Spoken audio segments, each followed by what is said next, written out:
DOTE.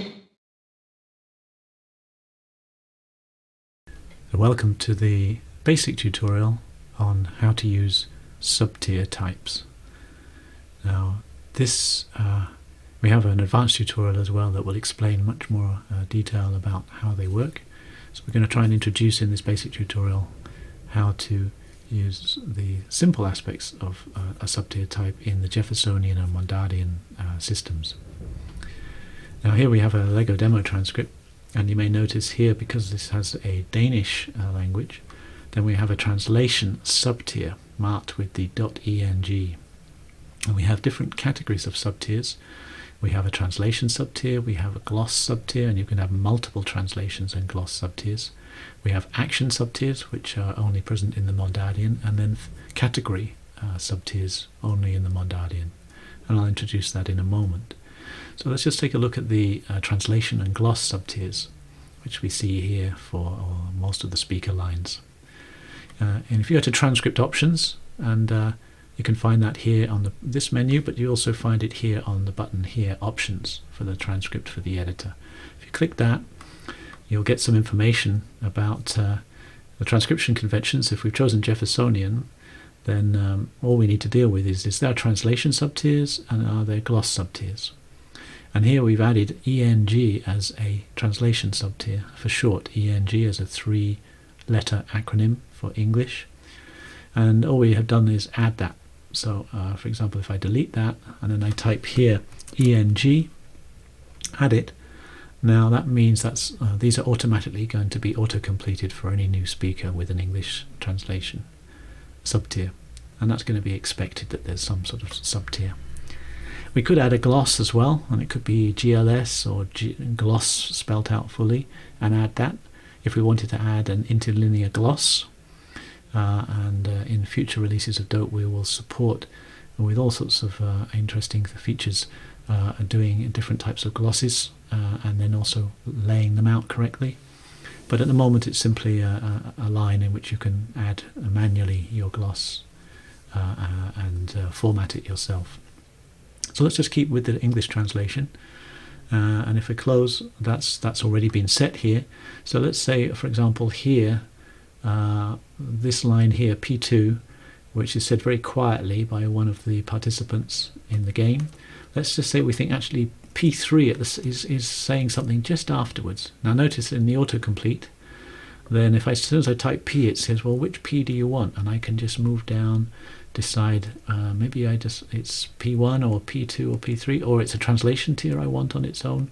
And then there are a bunch of others which are to do with action subtiers, which we'll deal with Mondardian system in a moment.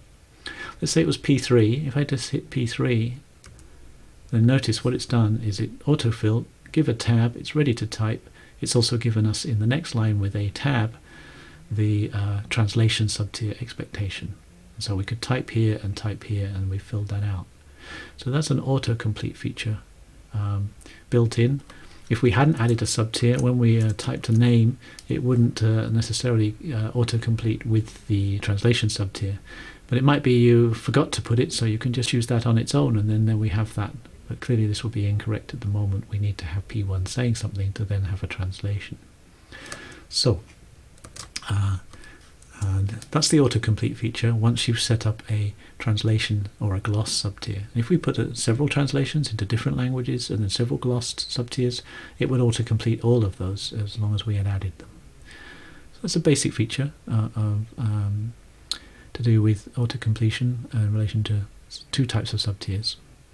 So let's just move on from that. I'm just going to undo all those changes that I made. So I'm going to open up now a Mondardian transcript, and if we just go down here and have a look at this, we can see a lot of subtiers here. Now these are what we call action subtiers as well as a translation subtier. If we look at the options, now we'll notice we've got the English, the eng, as a translation subtier, but now we have filled out a lot of action subtiers.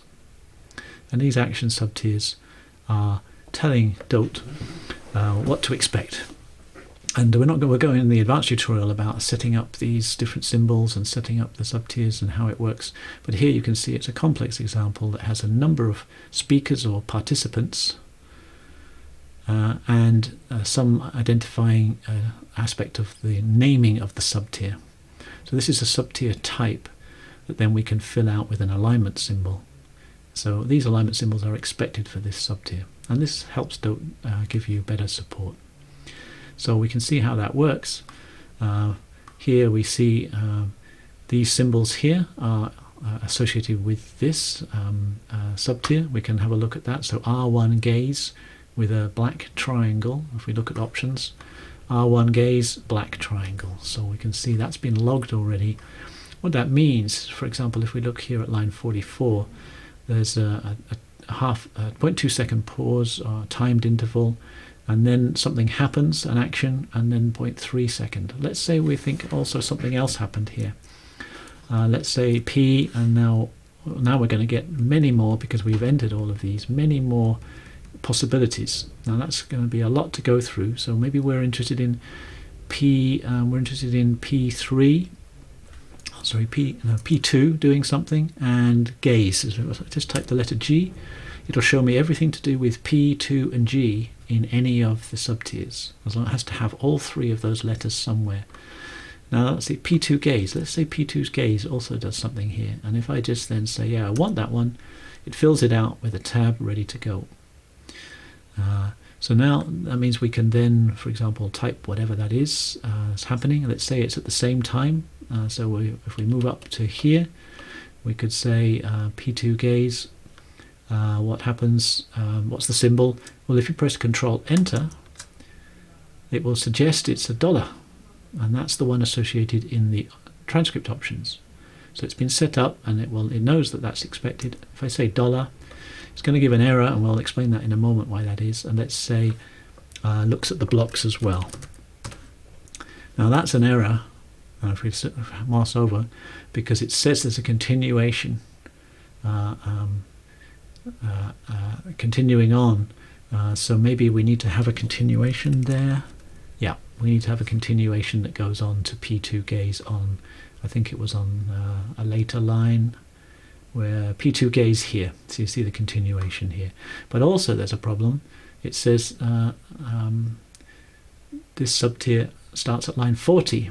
At line 40, P2 gaze continues on, so we do need to add that as well. And there's also another problem, which is this is rather isolated. It's a missing alignment symbol pair. We don't have any in the neighborhood in the head. So maybe we need to add it here as well. So for example, if we go to here and press Control Enter, it says P3 gaze, well, we have that one. Maybe we have to do, yeah, this way. If we say a little space there, and then P2 gaze, there we are. Not only that, now we have a little light bulb appear, because it says these things are not aligned, and maybe it could fix them. If you click on the light bulb, or you press Control dot, full stop, it says fix, and there it fixes. So it does a realignment of those symbols. And that could be, you know, maybe you've done some changes here and then done some changes here. They're all out of alignment, and if you just press and say fix, it gets it in the right shape. And that works for very complex ones. Occasionally it fails, but you can see, let's try it here with these lines. This is a neighborhood where R1 is saying something. There's an English translation line, and then there's at least 5 different action subtiers taking place. So let's just mess it all up. Let's move this one. Let's take out some of these. Let's add this one a bit here, and this one here, and this one here.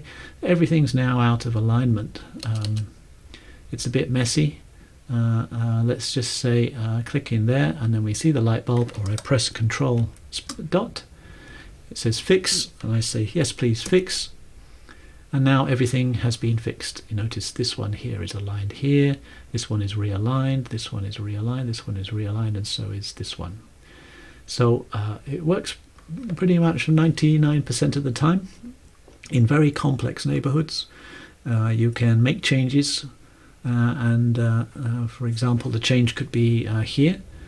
Let's say you think there's maybe something else said here, so let's just say it's that, and now that means everything is out of alignment. And if I say fix, it will actually realign everything, even when there's an onset, continuation or an offset of the action, it'll try to fill those out in some intelligible way. Notice everything is now realigned. So I'm just going to go backwards on that and undo all of those changes. So we're back to where it should be. There we are. So, and all those changes have been undone, and we're back to what the transcript should look like. So that gives you some idea of how to fill out, and of course it could be, as you saw, if I say again, it's actually P1, and P1 it's their body, and then it will do an autofill. So all I had to type was P1B, and I would have got that, or P1Y, unique identifications, and it would auto-complete exactly as I wish. So it tries to be smart about that, and pretty much it does a good job to support you in getting faster in your transcription and more accurate. Okay, and there you saw realignment.